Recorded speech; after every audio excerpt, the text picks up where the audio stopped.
ओम हरि ओम श्री गुरुभ्यो नमः। हरि ओम। ओम सहनाववतु सहनौ भुनक्तु सह वीर्यं करवावहै तेजस्विनावधीतमस्तु मा विद्विषावहैः। ओम शांति शांति शांतिः। शङ्करं शङ्कराचार्यं केशवं बादरायणं सूत्रभाष्यकृतौ वन्दे भगवन्तौ पुनः पुनः। ईश्वरो गुरुरात्मेति मूर्तिभेदविभागिने व्योमवद्व्याप्तदेहाय दक्षिणामूर्तये नमः।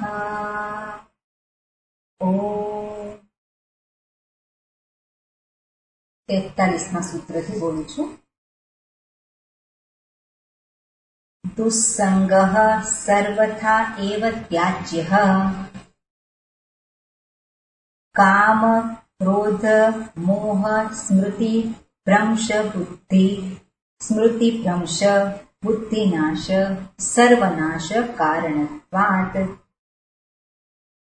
तरंगायिता अपि इमे संगात समुद्रायन्ति।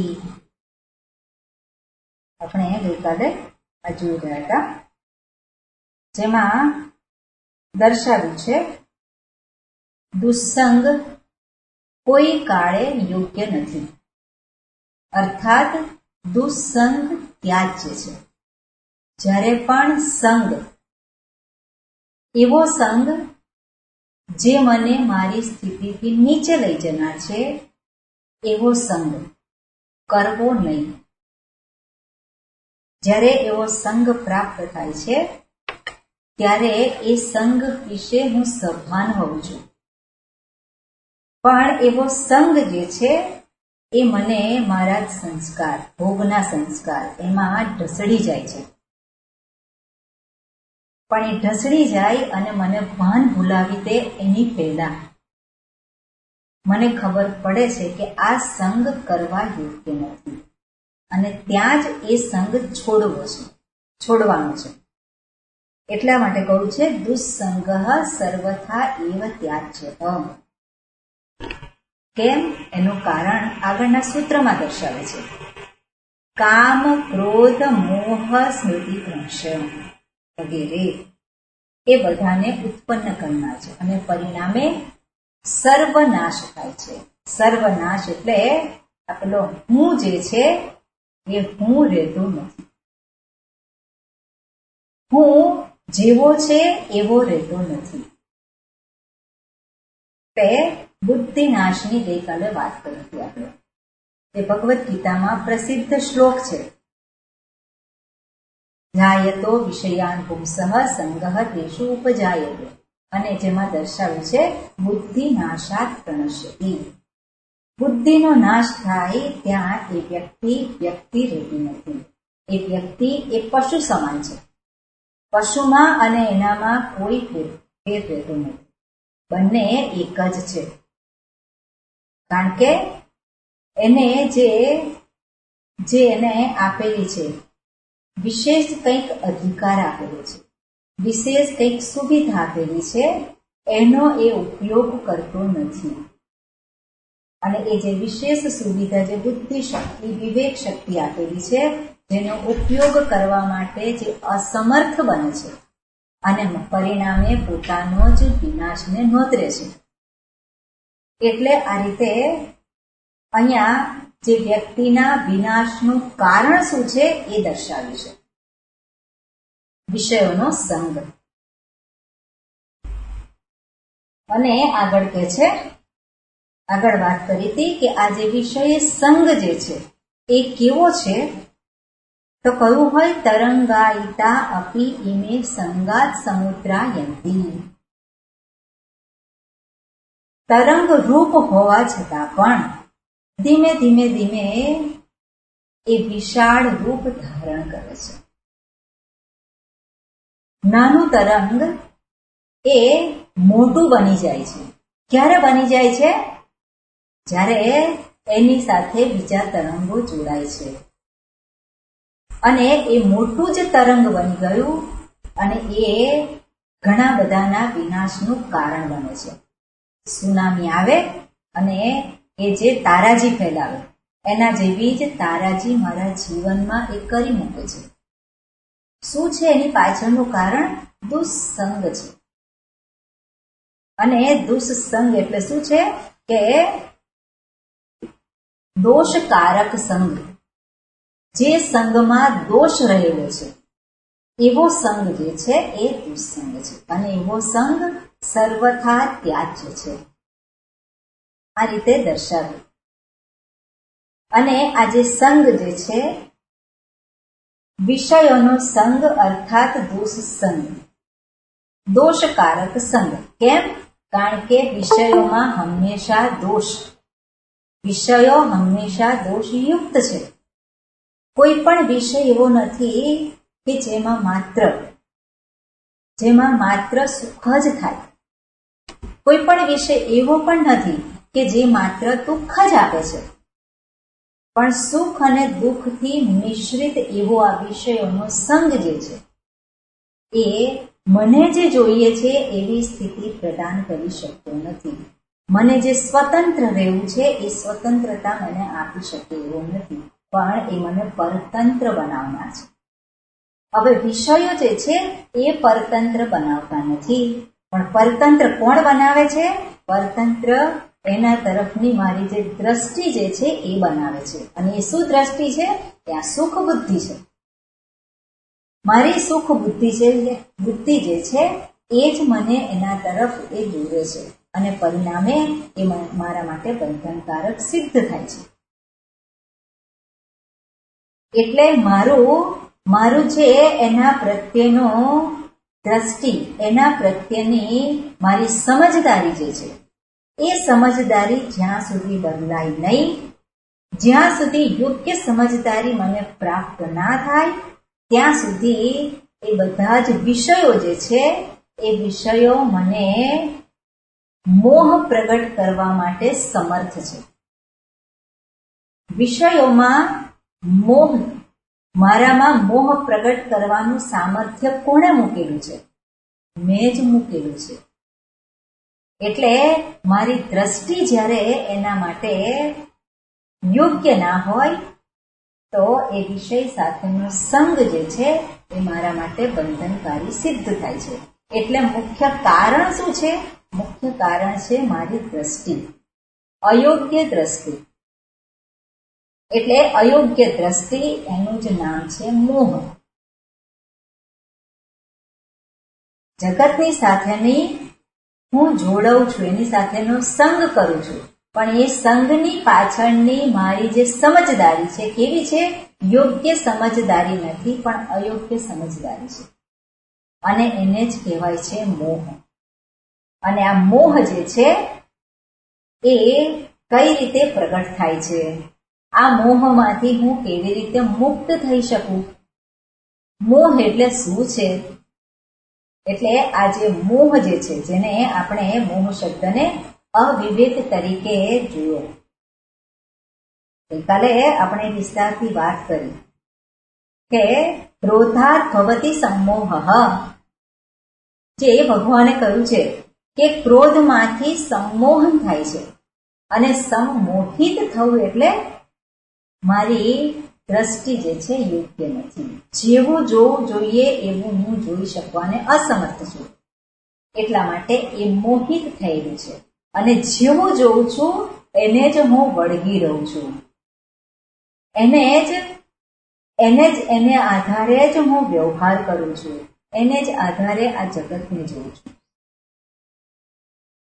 એટલે આ મોહયુક્ત જે છે દ્રષ્ટિ, એ દ્રષ્ટિને જ અહીંયા માયા શબ્દથી દર્શાવે છે. એટલે આજે વિષયોનો સંગ જે છે, અયોગ્ય સંગ, એને જ માયા કહ્યું છે, એને જ અવિવેક કહ્યું છે, એને જ મોહ શબ્દથી કહ્યું છે. હવે આ જે મોહ જે છે એ મોહમાંથી મુક્ત કઈ રીતે થઈ શકાય? મોહ કેવી રીતે જઈ શકે? તો મોહનું જે કારણ જે છે એ કારણની નિવૃત્તિ થાય તો મોહ દૂર થઈ જાય. એટલે હવે પછીનો જે ટોપિક જે છે એ આ મોહમાંથી કેવી રીતે મુક્ત થવું, માયામાંથી કેવી રીતે મુક્ત થવું. માયા અને મોહ જુદા નથી, બંને એક જ છે. એટલા માટે હવેના ટોપિકમાં હવે એ વાત કરે છે. આગળના સૂત્રમાં શું કહે છે?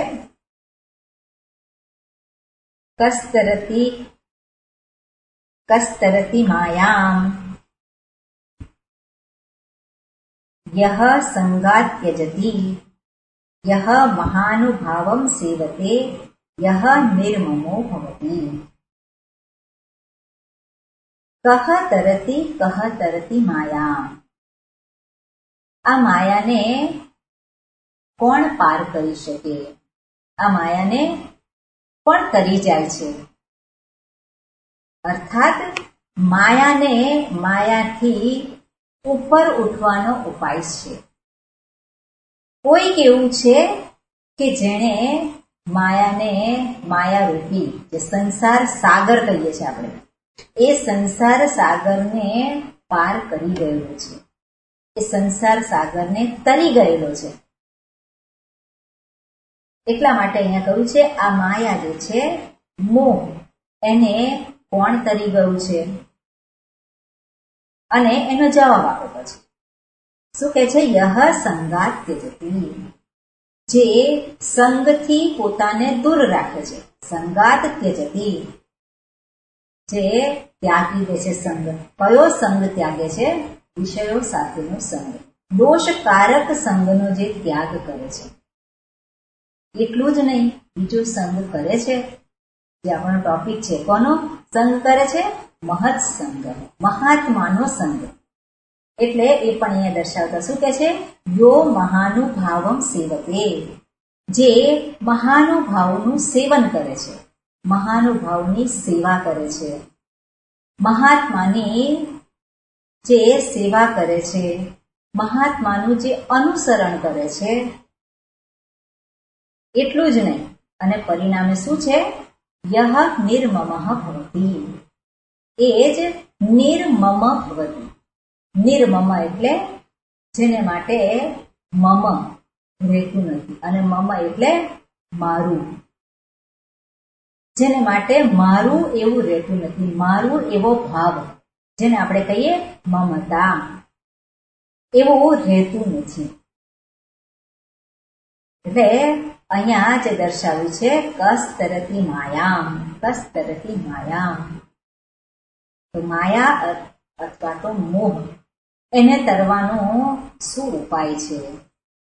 શું ઉપાય છે? એની પહેલા આ માયા શું છે એ જાણીએ.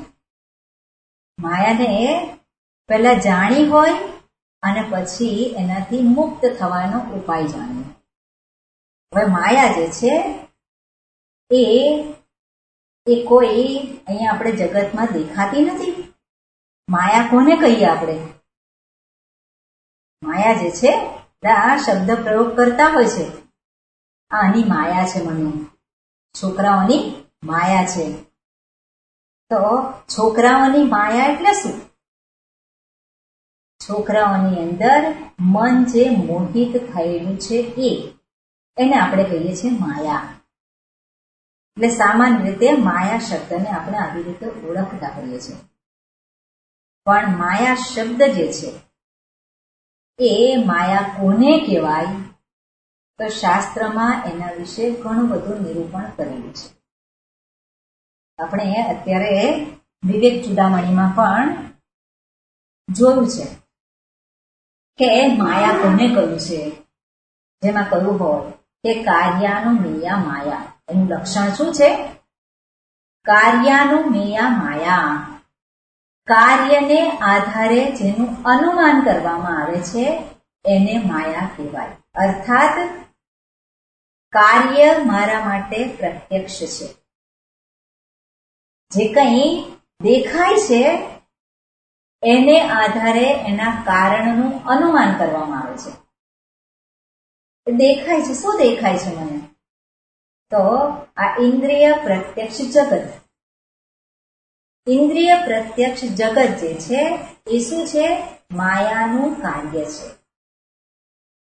માયામાંથી એ પ્રગટ થયેલું છે. એટલે માયા મને દેખાતી નથી, પણ એનું કાર્ય દેખાય છે. એ કાર્યને આધારે જ એનું અનુમાન કરવાનું છે. એટલે એ માયા જે છે એ કેવી છે? ત્રિગુણાત્મિકા છે. એ પરમેશ શક્તિ, પરમાત્માની શક્તિ છે અને ત્રિગુણાત્મિકા છે. અર્થાત જે કાર્યમાં આપણને દેખાય છે ને 3 ગુણો અભિવ્યક્ત થયેલા, એટલે આ રીતે માયાનું ત્યાં નિરૂપણ કરેલું છે. બીજી જગ્યાએ કહ્યું હોય કે માયા એટલે શું? તો માયાને દર્શાવતા કહ્યું હોય કે આ 24 પ્રકારના ભેદ છે. 24 પ્રકારના જે આપણને જે અભિવ્યક્તિ જોવા મળે છે. કયા પ્રકારની અભિવ્યક્તિ છે? જેને પ્રકૃતિ શબ્દથી પણ ઓળખવામાં આવે છે. માયાનો એક બીજો શબ્દ, જે માયા માટે વપરાતો બીજો એક શબ્દ છે પ્રકૃતિ. અને એ પ્રકૃતિ એ કઈ રીતે અભિવ્યક્ત થયેલી છે, કઈ રીતે આપણને જોવા મળે? કાર્યને આધારે જ જોવાની છે, માયાને ઓળખવાની છે. તે કાર્ય કયું કયું છે એનું? તો દર્શાવ્યું હોય કે કામ ક્રોધૌ. માયા કામ ક્રોધ રૂપે પ્રગટ થાય છે. એની અભિવ્યક્તિ કામ ક્રોધ રૂપે છે. લોભ મોહૌ, લોભ અને મોહિતની પર કંઈક આપણને એની અંદર જે નથી અને એ જોઈ અને મોહિત થવું. લોભ મોહૌ. ભયમ, જ્યાં ભયની અનુભૂતિ થાય છે, એનું કારણ શું છે? તો કે માયા છે. લોભ મોહૌ ભયં ચ વિષાદ શોકૌ. વિષાદ, વિષાદ એટલે ખિન્નતા અનુભવવી. શોક એટલે જે સંતાપ થવો આપણે કહીએ છીએ, જે શોક રૂપે પ્રગટ થાય. વિકલ્પ જાલમ, અનેક વિકલ્પો મારી દ્રષ્ટિ સમક્ષ મને દેખાય. સામાન્ય રીતે જ્યારે વ્યક્તિ સ્પષ્ટ હોય ત્યારે એની પાસે કોઈ વિકલ્પ નથી હોતા, પણ જ્યારે વ્યક્તિ અસ્પષ્ટ હોય ત્યારે એની સામે અનેક વિકલ્પો હોય છે. એટલે અનેક વિકલ્પો રૂપે જે પ્રગટ થનારી છે. વિકલ્પ જાલમ. ધર્માધર્મૌ, ધર્મ અને અધર્મ, કરવું જોઈએ કે ના કરવું જોઈએ, સાચું છે કે ખોટું છે, યોગ્ય છે કે અયોગ્ય છે, તો એ જે છે એ માયાનું જ કાર્ય છે. એ રીતે એ પ્રગટ થાય છે. સુખ દુઃખે, સુખ અને દુઃખ એ મનમાં પ્રગટ થતી એક વૃત્તિ છે. એટલે સુખ વૃત્તિ ઉત્પન્ન થાય અને હું સુખી થઈ જાઉં છું, દુઃખ વૃત્તિ ઉત્પન્ન થાય અને હું દુઃખી થઈ જાઉં છું. તો એ સુખ વૃત્તિ અને દુઃખ વૃત્તિ રૂપે માયા અભિવ્યક્ત થાય છે. સૃષ્ટિર વિનાશ પાતૌ. સૃષ્ટિ વિનાશ પાતૌ. સૃષ્ટિનું આજે સર્જન થયું છે અને એનું જ વિસર્જન થાય છે. તો એ સર્જન કરનાર પણ એ છે અને વિસર્જન કરનાર પણ એ જ છે. એટલે સૃષ્ટિ વિનાશ પાતૌ નરકે ગતિશ્ચ. નરક, જે નરકનું નિરૂપણ કર્યું હોય તો એ નરક જે છે એ નરક પણ શું છે? તો કે એ માયાનું જ કાર્ય છે, માયાની જ અભિવ્યક્તિ છે. શાસ્ત્રમાં જે કંઈ આ બધું નિરૂપણ કર્યું છે એ બધું જ માયા અંતર્ગત આવે. નરકે ગતિશ્ચ. ગતિશ્ચ અનેક પ્રકારની ગતિ બતાવેલી છે. જે ઉત્કૃષ્ટ લોકમાં ગતિ, ગતિ એટલે જે પ્રાપ્તવ્ય છે, અને નિકૃષ્ટ લોકની ગતિ જે શાસ્ત્રમાં દર્શાવી છે એ બધું શું છે? તો કે માયા છે. વાસઃ, વાસઃ સ્વર્ગે. સ્વર્ગ લોકનું પણ નિરૂપણ કર્યું હોય અને એ સ્વર્ગ લોકમાં વાસ, નરક લોકમાં વાસ. સ્વર્ગે જાતયશ્ચ આશ્રમાશ્ચ રાગદ્વેષો વિવિધા વ્યાતયશ્ચ. જે જાતયશ્ચ, જે જન્મેલા છે, જે કંઈ જન્મેલા છે એ બધા જ શેમાંથી જન્મેલા છે? તો કે એ પ્રકૃતિમાંથી જ જન્મેલા છે, માયામાંથી જ જન્મેલા છે, એનું જ કાર્ય છે. આશ્રમાશ્ચ, આશ્રમા જે આપણે કહીએ છીએ 4 આશ્રમ, બ્રહ્મચર્ય આશ્રમ, ગૃહસ્થાશ્રમ, વાનપ્રસ્થાશ્રમ અને સંન્યાસ આશ્રમ. તો આશ્રમ વ્યવસ્થા અને એ બધું જે કંઈ કહેવામાં આવ્યું છે એ બધું શેમાં આવે છે? એ બધું જ માયા અંતર્ગત આવે. એટલે આપણું જે જીવન જે છે એ જીવનમાં કાંઈ બાકી રહેતું નથી. બધું શું છે? એ માયા અંતર્ગત જ છે. રાગ દ્વેષૌ, રાગ અને દ્વેષ જે અંતઃકરણમાં સંસ્કાર રૂપે રહેલા છે. એટલે રાગ દ્વેષૌ વિવિધાહા વ્યાધયશ્ચ અને વ્યાધિ, અનેક પ્રકારની વ્યાધિ, અનેક પ્રકારના રોગ, એ પણ શું છે? એ પણ માયાનું જ કાર્ય છે. કૌમાર તારુણ્ય જરાદિ યોગ ભોગાહા. એટલું જ નહીં, આજે શરીરની જે અવસ્થાઓ છે, કુમાર અવસ્થા હોય, તરુણ અવસ્થા કે યુવાવસ્થા હોય, વૃદ્ધાવસ્થા, એ બધી અવસ્થા જે છે એ પણ એના અંતર્ગત જ છે. જરા અધિયોગ ભોગાહા, યોગ ભોગાહા. કોઈક વ્યક્તિ કંઈક યોગ કરતો હોય, યોગ એટલે પોતાને જોડ્યો છે. શેની સાથે જોડ્યો છે? ઉત્કૃષ્ટને પામવા માટે જોડેલી છે. તો એ યોગ જે છે એ યોગ કરતો હોય એ પણ, અર્થાત યોગી. એક યોગી છે અને બીજો ભોગી છે. એ ભોગી પણ માયા અંતર્ગત છે. આ બધી માયાની અભિવ્યક્તિ છે. એટલું જ નહીં, વિરાગ અનશન વ્રતાની, જે વૈરાગ્યવાન છે. વૈરાગ્યવાન અર્થાત કોણ છે? જે મનની એક સ્થિતિ છે જેમાંથી રાગ જતો રહ્યો છે. એટલે રાગ હોય કે રાગ જતો રહ્યો હોય, એ બધું જ જે છે એ શેની અભિવ્યક્તિ છે? તો એ મોહની જ અભિવ્યક્તિ છે, માયાની જ અભિવ્યક્તિ છે. યોગ ભોગાહા વિરાગ અનશન વ્રતાની. અનશન એટલે ન અશન, જે અશન એટલે ખાવું, અને જે ખાતો નથી અર્થાત ઉપવાસ કરે છે. એટલે ઉપવાસ વગેરે વ્રતો જે કરે છે એ બધું જ જે છે એ અભિવ્યક્તિ છે. કોની અભિવ્યક્તિ છે? માયાની અભિવ્યક્તિ છે. એટલે જે કંઈ આપણે જીવન જીવીએ છીએ, પછી એ પેલો ભોગી હોય કે યોગી હોય, પેલો પામર હોય કે સાધક હોય, એ બધા જ માયા અંતર્ગત આવે છે. એટલે આ જે બધી જ અભિવ્યક્તિ જે છે એ અભિવ્યક્તિને માયા તરીકે ઓળખાવી છે. અને એટલા માટે કેમ કહ્યું છે આવું? કારણ કે માયા નામ ન પરમાર્થ સત્વસ્તુ. પરમાર્થ સત્વસ્તુ, પરમાર્થ એટલે પરમ અર્થ, અને એક જ છે પરમ અર્થ, પરમાત્મા આપણે જેને કહીએ, જે સત્ય છે. એક જ સત વસ્તુ પરમાત્મા, એક જ જે છે એ જ પરમ અર્થ છે. એના સિવાયનું બીજું બધું જે છે એ અનર્થ છે.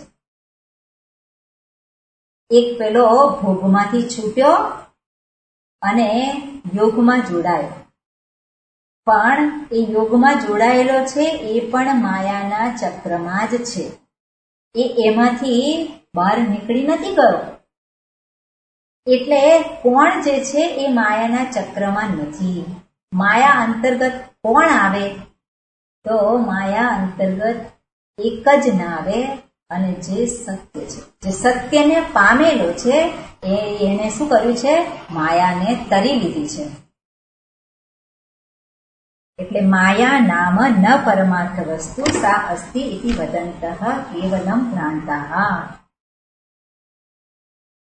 એટલે જે ભ્રાંત પુરુષો છે, જેને ભ્રાંતિ થયેલી છે, એ જ એ જ દર્શાવે છે કે આવું છે. માયા અસ્તિ, માયાને સત્યતા આપનારા એ કોણ છે?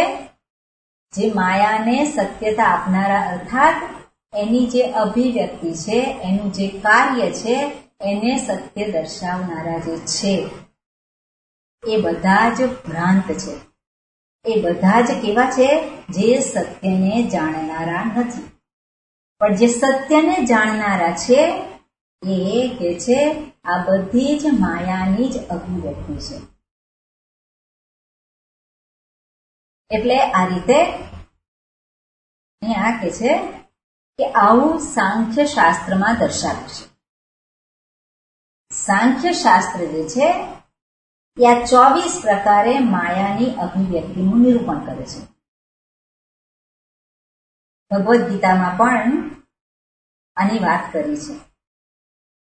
ત્યાં પણ પરા પ્રકૃતિ અને અપરા પ્રકૃતિ કહી છે. અને આ જે છે માયા, જેને અપરા પ્રકૃતિ તરીકે દર્શાવી છે. પરા પ્રકૃતિ છે એને આપણે અત્યારે એ બંને એ ટોપિક જે છે ને વિસ્તારથી નથી જોતા, પણ આપણે માયા શબ્દને ઓળખવા માટે પ્રવૃત્ત થયા છે. એટલે ત્યાં અપરા પ્રકૃતિનું નિરૂપણ કરતા ભગવાને કહ્યું છે કે મહાભૂતાન્યહંકારો બુદ્ધિરવ્યક્તમેવ ચ ઇન્દ્રિયાણિ દશૈકંચ પંચચેન્દ્રિય ગોચરાઃ. આ માયાની અભિવ્યક્તિ કઈ રીતે છે? તો કહ્યું હોય મહાભૂતાની અહંકાર. મહાભૂતાની જે 5 મહાભૂત છે અને એ 5 મહાભૂતનું જ કાર્ય, પંચ મહાભૂતની ઉત્પત્તિ જે શેમાંથી થઈ છે?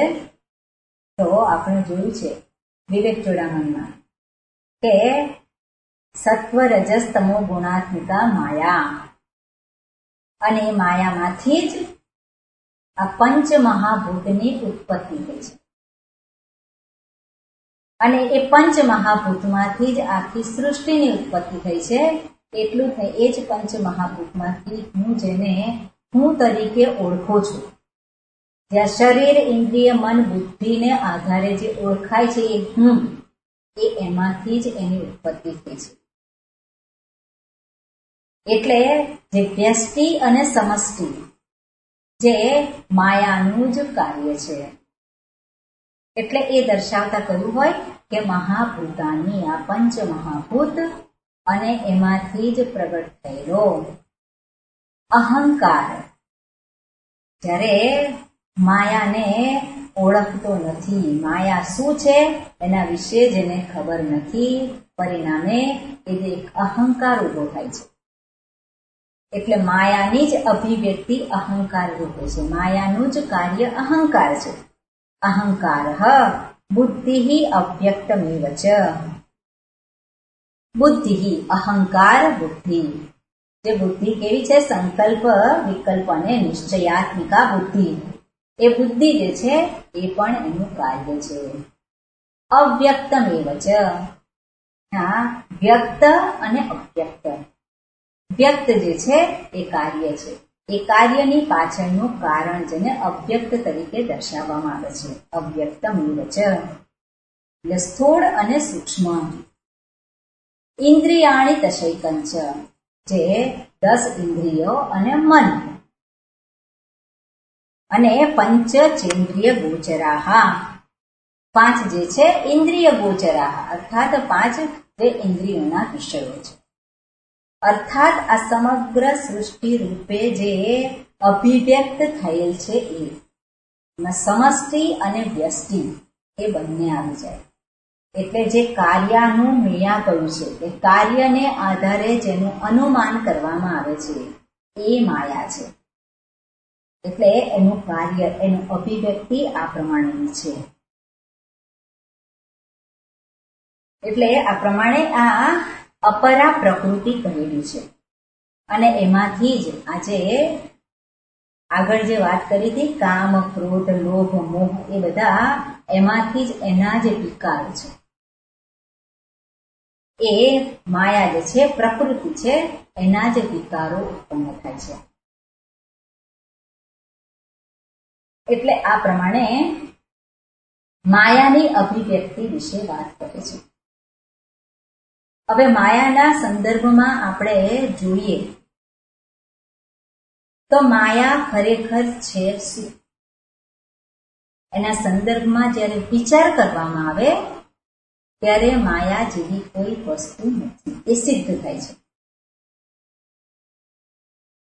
અનુભવ છે, દેખાય છે, માટે આપણે અનુમાન કરીએ છીએ કે એનું કારણ હોવું જોઈએ. પણ જ્યારે એ કારણ વિશે વિચાર કરતા કારણ રહેતું નથી. કેમ રહેતું નથી? કારણ કે એ જે કારણ છે એ સત્ય નથી. કારણ રહેતું નથી. જે વસ્તુ સત્ય હોય એ રહે, પણ જે અસત્ય હોય એ રહે નહીં. અસત્ય એ એનું સર્જન, એનો ઉદ્ભવ કેવી રીતે થયેલો છે? જે અસત્ય છે, જે અનિત્ય છે, જે ખરેખર છે નહીં પણ દેખાય છે, અનુભવાય છે, તો જેનો ઉદ્ભવ થયેલો નથી, એને આપણે કેવી રીતે એને પામી શકીએ? આપણે એને કેવી રીતે સિદ્ધ કરી શકીએ? એટલે માયાના વિશે જ્યારે વિચાર કરવામાં આવે છે તો માયા જેવું કાંઈ રહેતું નથી. માયાના વિશે જ્યારે પણ પ્રશ્ન કરવામાં આવે તો માયા એવી કોઈ વસ્તુ નથી. અનુભવ સિદ્ધ હોય વસ્તુ, એને આધારે હું એવું ના કહી શકું કે છે, એ સત્ય છે. એ વ્યવહાર યોગ્ય હોય છતાં પણ હું એવું ના કહી શકું કે એ સત્ય છે. એટલે માયા તરીકે જે કંઈ અભિવ્યક્તિ અહીંયા દર્શાવી છે એ બધું જ અનુભવ સિદ્ધ છે મારા માટે. એ મારા માટે વ્યવહાર યોગ્ય છે, અને છતાં પણ એ સાચું નથી. કેમ સાચું નથી? કારણ કે એનું કારણ જે માયા જે છે એ સાચી નથી. એવું કાંઈ છે જ નહીં. તો એનું કાર્ય પણ કેવી રીતે સાચું હોઈ શકે? જ્યારે માયા સાચી નથી તો એનું કાર્ય કઈ રીતે સાચું હોઈ શકે? એનું કાર્ય પણ સાચું ના જ હોય. પણ ક્યારે ખબર પડે? જ્યારે વિચાર કરવામાં આવે ત્યારે. એટલા માટે જ ભગવાને દર્શાવ્યું હોય કે આ જે માયા જે છે એને જે તરી જાય છે એ મને પામે છે. ભગવદ્ ગીતામાં ભગવાન કહે છે કે દૈવી હેષા ગુણમયી મમ માયા દુરત્યયા મામેવ યે પ્રપદ્યન્તે માયામેતામ તરંતિ તે. એટલે આ જે દૈવી હેષા ગુણમયી, આ દૈવી ગુણોથી યુક્ત એવી મમ માયા, મારી આ માયા જે છે એ જે તરી જાય છે, દૈવી ગુણોથી યુક્ત એવો જે પેલો વિવેકી પુરુષ જે છે એ મારી માયાને તરી જાય છે અને એ મારા શરણે આવે છે. એટલે ત્યાં ઉપાય બતાવે છે. પણ માયા જે છે, માયા જેવી કોઈ વસ્તુ છે નહીં. જ્યારે શોધવા જઈએ, શોધન કરીએ ત્યારે એ વસ્તુ રહેતી નથી. અને ઉદાહરણ રૂપે શાસ્ત્રમાં કહ્યું હોય કે જે રજ્જુ સર્પનું ઉદાહરણ આપે છે કે રજ્જુ જ જ્યારે સર્પ રૂપે દેખાતો હોય, એ દેખાય છે, અનુભવ સિદ્ધ છે, અને છતાં પણ સાચો નથી. સર્પ સાચો નથી. ક્યારે ખબર પડે છે? જ્યારે એના વિશે વિચાર કરું છું ત્યારે. અને આ શું સર્પ સાચો છે? એવો જ્યારે પ્રશ્ન થાય અને વિચાર કરું ત્યારે ખબર પડે કે સર્પ જેવું તો કંઈ છે જ નહીં. જે છે એ તો રજ્જુ છે, સત્ય તો કંઈક જુદું છે. એટલે સત્યનો જ્યારે નિશ્ચય થાય ત્યારે અસત્ય અર્થાત માયા જેવું કાંઈ રહેતું નથી. એટલા માટે અહીંયા કહ્યું હોય કસ્તરતી માયામ. કોણ આ માયાને તરી જાય છે?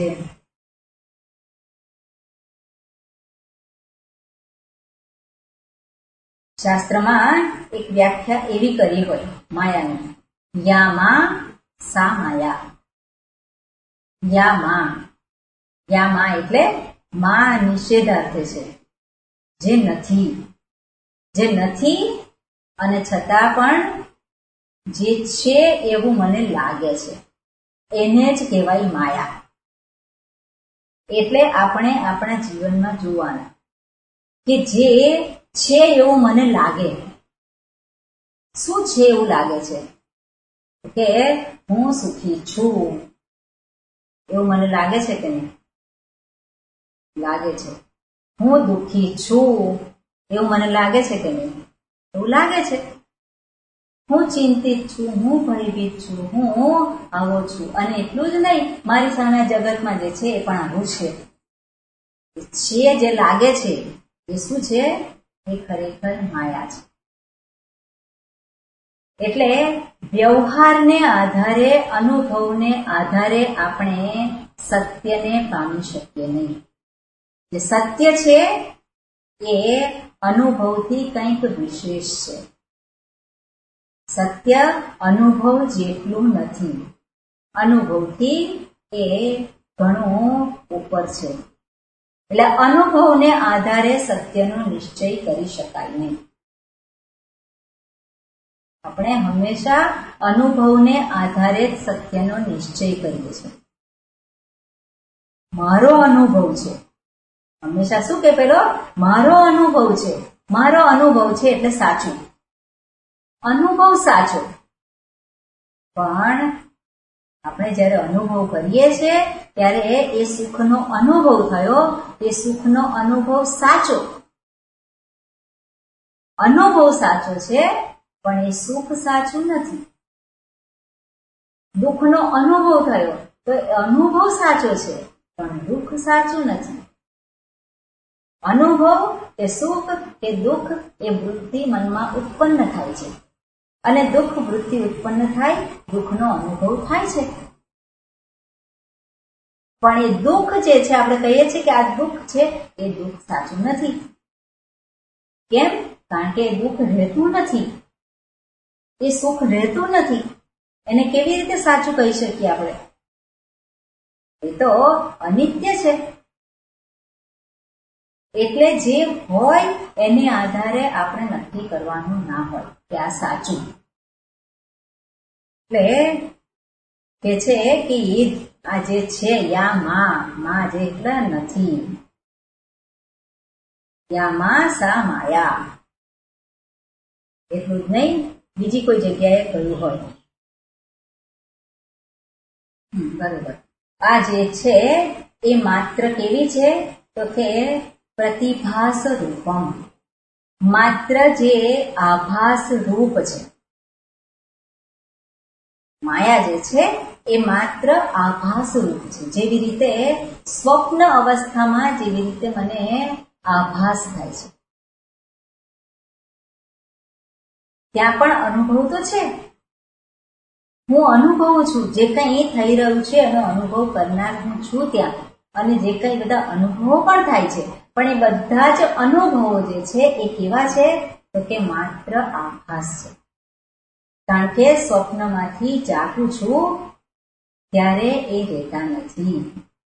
એટલા માટે એ જે છે એ આભાસ રૂપ છે, એને જ કહેવામાં આવે છે માયા.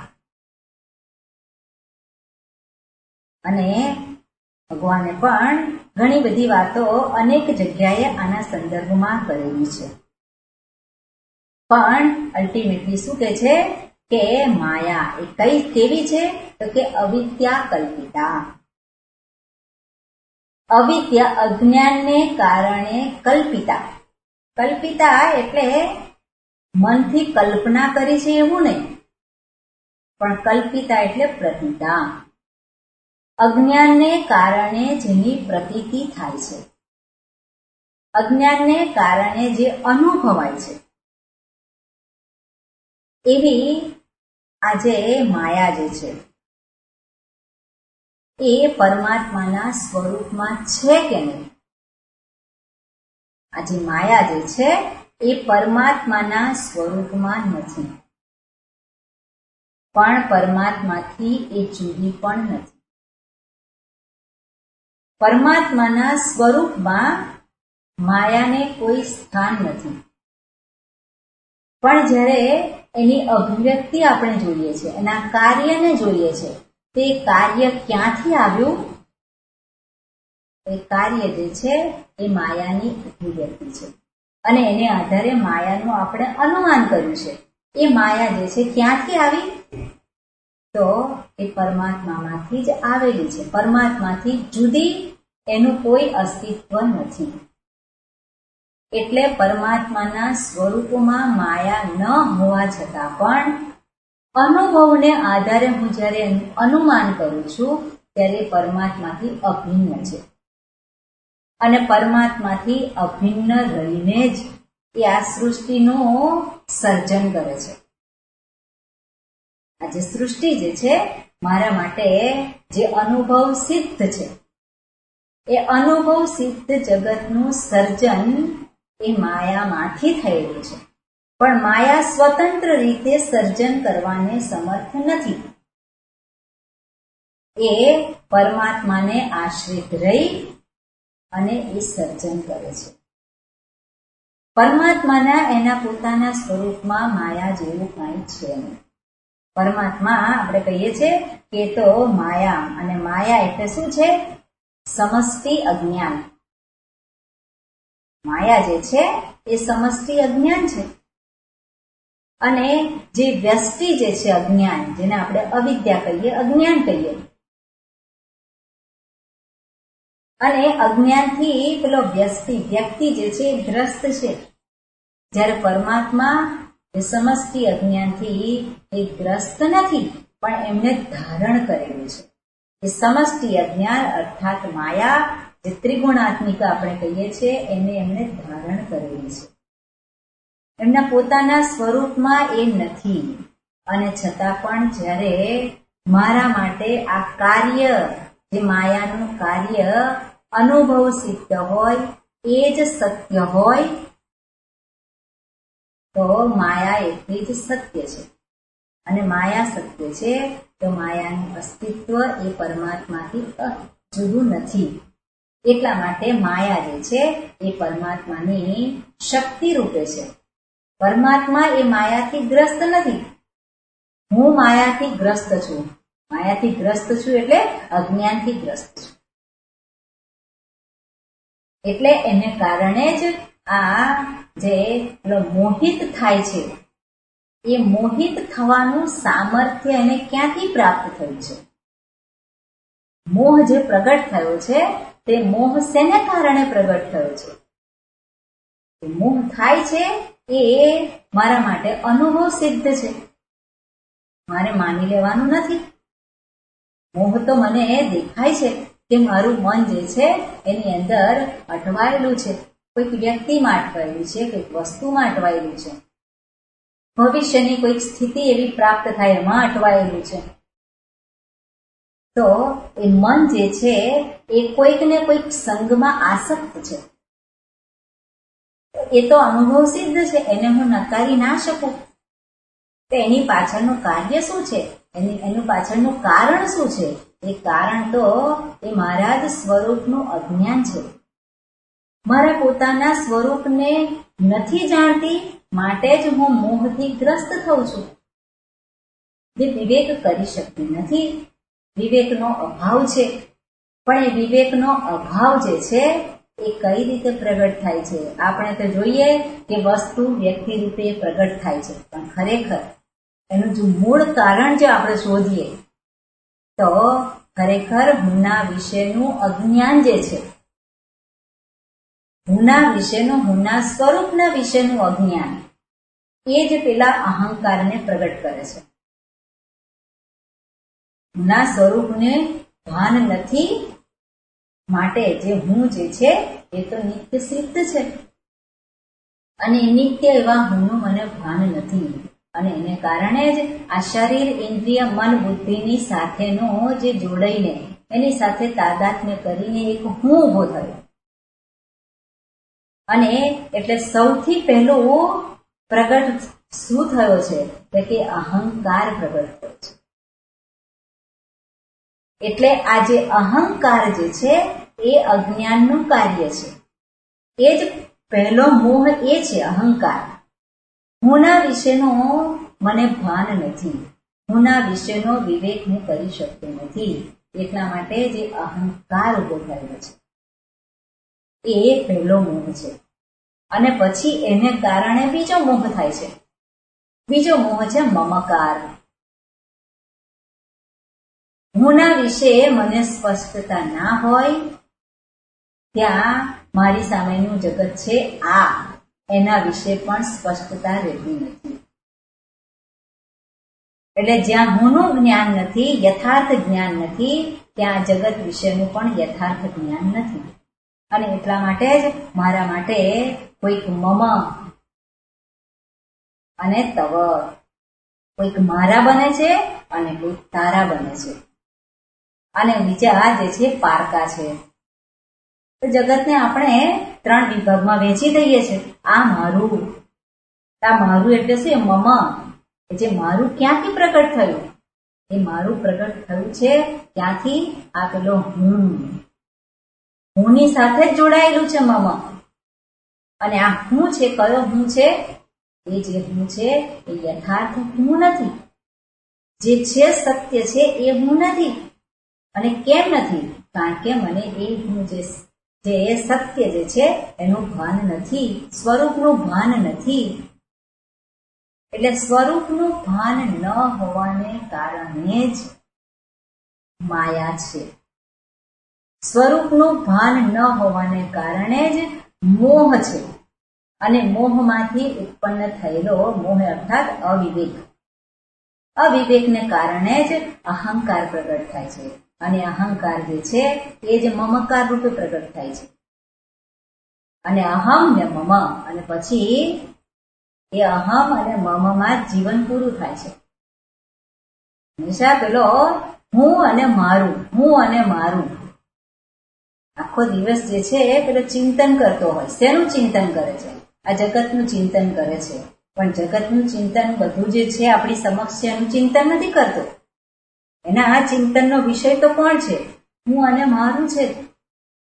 હું કેવી રીતે સુરક્ષિત થઈ જાઉં અને મારા કેવી રીતે સુરક્ષિત થઈ જાય. હું કેવી રીતે સુખી થાઉં અને મારા છે એ સુખી કેવી રીતે થાય. એટલે મમ જે છે એ હુંનો જ વિસ્તાર છે. પણ એની અંદર જ પેલું મન જે છે એ આસક્ત થયેલું છે. એમાં જ એ રોકાયેલું છે. એટલે એના સિવાય જ્યારે બીજું કંઈ દેખાતું નથી ત્યારે શું થાય છે? એટલે હુંને સુખી કરવા માટે, મારાને સુખી કરવા માટે એ વિષયની સાથે પોતે સંગ કરે છે. મારાને સુખી કરી દો. કઈ રીતે કરી દો? એને આ મળી જાય. અને એને મળી જાય એ સુખી થઈ જાય. એ સુખી થાય તો હું સુખી થઉં. એટલે એ સુખી ને એને સુખી જોઈ અને હું સુખી થવાની એ ઈચ્છા છે. એટલે એને શું આપું? એને ભોગના સાધન આપું.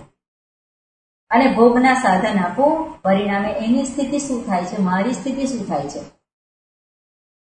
અત્યારે ઘણા બધા મા બાપ એવું જ છે, લાચાર બની ગયા હોય છે. બાળકોની આગળ લાચારી અનુભવે. મારે આ જોઈએ જ, મારે આમ જોઈએ, મારે આમ જવું છે, મારે આમ કરવું છે. અને ત્યાં મા બાપ લાચાર હોય. કેમ? કારણ કે પોતે પેલો જે અજ્ઞાનને કારણે અવિવેક કરે છે. ત્યાં શું છે? મોહથી યુક્ત છે. અને આવી જે સ્થિતિ જે છે જેની અંદર શું છે? અંતે કામઃ ક્રોધ, કામાત ક્રોધોભિજાયતે, ક્રોધાત ભવતિ સંમોહઃ, સંમોહાત સ્મૃતિ વિભ્રમઃ. બધું જે કંઈ ડાપણ હોય, જે કંઈ જાણેલું હોય, જે કંઈ પ્રાપ્ત થયેલું હોય કંઈ, અને એ બધું જ પોતે ગુમાવી બેસે છે. પોતાના જ વિનાશનું કારણ પોતે જ સિદ્ધ થાય છે. તો એ વિનાશનો માટેનું કારણ ના બને પોતે, એને માટે એને શું કરવાનું છે? તો એને માટે દુસ્સંગ, જે દોષકારક સંગ છે એનાથી એને બચવાનું છે.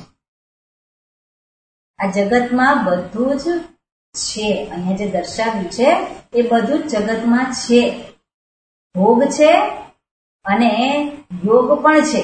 જે અહીંયા દર્શાવ્યું કે પેલો વૈરાગ્યવાન છે એ વૈરાગ્યવાન પણ માયા અંતર્ગત છે. પણ જે પેલો રાગી છે એ રાગી વ્યક્તિ જે છે, જે વિષયોમાં આસક્ત છે, એને માટે તો એમાંથી બહાર નીકળવા માટેનો કોઈ રસ્તો નથી. પણ જે વૈરાગ્યવાન છે એને માટે રસ્તો છે.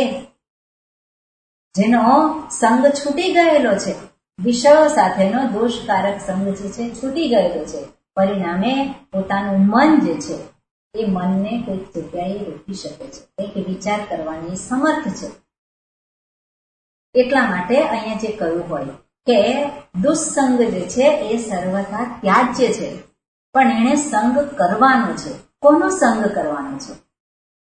એને એના માટે સંગ અનિવાર્ય છે, સંગ કરવાનો છે. જે સંગ અનિવાર્ય છે, કેવો સંગ છે? મહાનુભાવ, મહાત્માનો સંગ એને કરવાનો છે. અને મહાત્મા કોને કહેવાય? આજે અત્યારે આપણે ચર્ચા કરી એને આધારે મહાત્મા કોને કહેવાય? જે અવિવેકી નથી, જે મોહગ્રસ્ત નથી, જે સત્યને જાણે છે, એ જે છે એ મહાત્મા છે. જેમણે માયાને જાણી લીધી છે. અને માયાને જાણી લીધી છે એટલે શું છે? માયા જેવી કોઈ વસ્તુ છે જ નહીં. ક્યારેય માયા જેવું કંઈ હતું જ નહીં કે જેથી કરીને મારે એને તરવી પડે. મીરાબાઈએ કહ્યું છે ને, ભવસાગર અબ સુખ ગયા હે, ફિકર નહીં મુજે તરન નથી. તો આ જે છે એ તો બધું કંઈ છે જ નહીં, પછી એને ક્યાં તરવાનું છે? પણ જ્યાં સુધી આ છે, સત્ય છે, ત્યાં સુધી તો એની અંદર જ વ્યક્તિ રહે છે. પણ જે આમાંથી નીકળી ગયો છે બહાર, એનો સંગ કરવાનો છે. એટલે કહ્યું હોય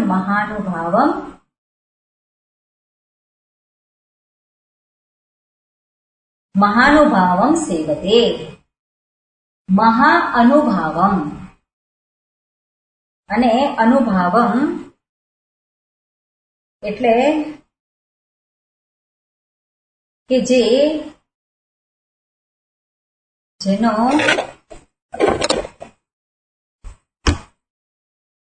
અનુભવ શબ્દ પરથી અનુભાવ શબ્દ બન્યો છે.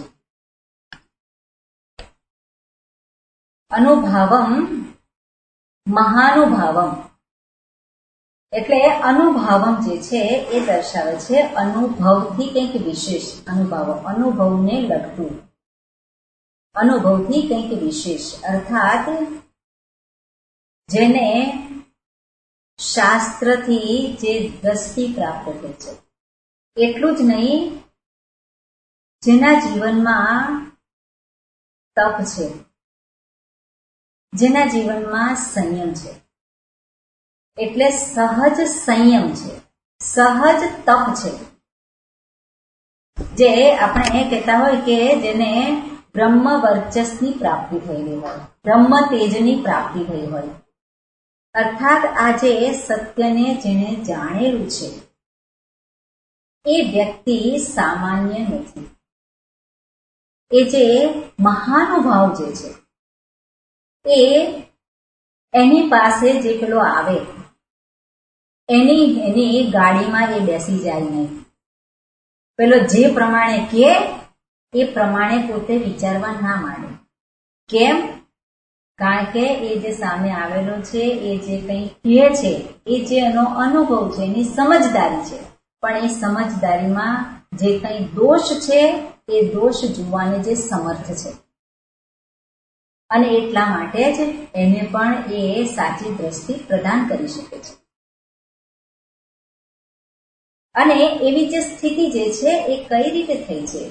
સતત શાસ્ત્રનું શ્રવણ, મનન, અને જે રીતે જીવન જીવવાનું છે એ રીતે જીવન જીવે છે. એટલે સંયમ પૂર્વકનું જીવન છે, કષ્ટપૂર્વકનું જીવન છે. અને આવું જે જીવન એને જે જીવેલું છે અને પરિણામે એને એક પોતાની એક સ્થિતિ પ્રાપ્ત થાય છે કે જેથી કરી અને સામાન્ય લોકો જે કંઈ એની સામે આવે, એની પાસે આવે, એની સાથે પોતે તણાઈ નથી જતો. આપણે કોકની પાસે જઈએ, આપણા દુઃખની વાત કરવા જઈએ અને એ રડવા માંડે. હવે એ રડવા માંડે આપણને કેવી રીતે બહાર કાઢી શકે? એટલે જે મહાનુભાવ જે છે, જે મહાત્મા હોય, એ મારું દુઃખ સાંભળીને એ રડવા ના માંડે. એને એ સહાનુભૂતિ હોય, એને મારા માટે સહાનુભૂતિ હોય. એટલે મારું દુઃખ જોઈને એને એવું ના થાય કે તું દુઃખી નથી, તને કંઈ છે નહીં, પણ એ મને સાંભળે અને એને સહાનુભૂતિ હોય, સહાનુભૂતિ પૂર્વક સાંભળે. સહાનુભૂતિ એટલે સહ અનુભૂતિ, અને એની સાથે એ સાંભળે અને છતાં પણ પોતે એનાથી દુઃખી ના થાય. તો એ જ વ્યક્તિ જે છે એ પેલો જે આવેલો છે એને એમાંથી એ મુક્ત કરી શકે. એટલે માયામાંથી આજે તરવા માટે પેલો અવિવેકી જે છે, જે સંસાર સાગરમાં ડૂબકા ખાય છે, નથી તરેલો કે નથી ડૂબેલો, પણ જે ડૂબકા ખાય છે, એને એમાંથી નીકળવા માટે દુસ્સંગનો ત્યાગ કરવાનો છે અને સત્સંગ, મહાત્માની સાથેનો સંગ કરવાનો છે. એટલે મહાત્માની સાથેના સંગથી જ એને પ્રાપ્ત થાય છે. કઈ સ્થિતિ પ્રાપ્ત થાય છે? એટલે એ કહ્યું હોય નિર્મમઃ ભવતી. એનામાંથી પેલો મમ ભાવ જે છે એ જતો રહે છે. કેમ જતો રહે છે? કારણ કે અહંકાર રહેતો નથી. અહંકાર એ જે એની ઉત્પત્તિ છે શેમાંથી થયેલી છે? અહંકારની ઉત્પત્તિ અજ્ઞાનમાંથી થઈ છે, અવિદ્યામાંથી થયેલી છે. એટલે જ્યારે અવિદ્યાનો નાશ થાય છે એની સાથે જ અહંકારનો પણ નાશ થાય છે અને ત્યાં મમકાર પણ, જે મમતા જે આપણે કહીએ છીએ એ પણ રહેતી નથી. એટલે આ રીતે અહીંયા દર્શાવ્યું હોય કે માયાને તરવાના ઉપાય કયા છે? તો માયાને તરવાનો ઉપાય એક જ છે અને એ સત્સંગ. એના સિવાય બીજી કોઈ રીતે એને તરી શકાય એમ નથી. જાતે આપણે તરવા જઈએ તો એ શક્ય નથી. એને માટે યોગ્ય જે છે મહાપુરુષ એની પાસે જવું અનિવાર્ય છે, એ સાથેનો સંગ. તે આ વાત અહીંયા આ સૂત્રમાં દર્શાવે છે. બીજા સૂત્ર આપણે આવતી વખતે જોઈશું. ઓમ પૂર્ણમદઃ પૂર્ણમિદં પૂર્ણાત પૂર્ણમુદચ્યતે પૂર્ણસ્ય પૂર્ણમાદાય પૂર્ણમેવાવશિષ્યતે. ઓમ શાંતિ શાંતિ શાંતિ. હરિ ઓમ શ્રી ગુરુભ્યો નમઃ. હરિ ઓમ.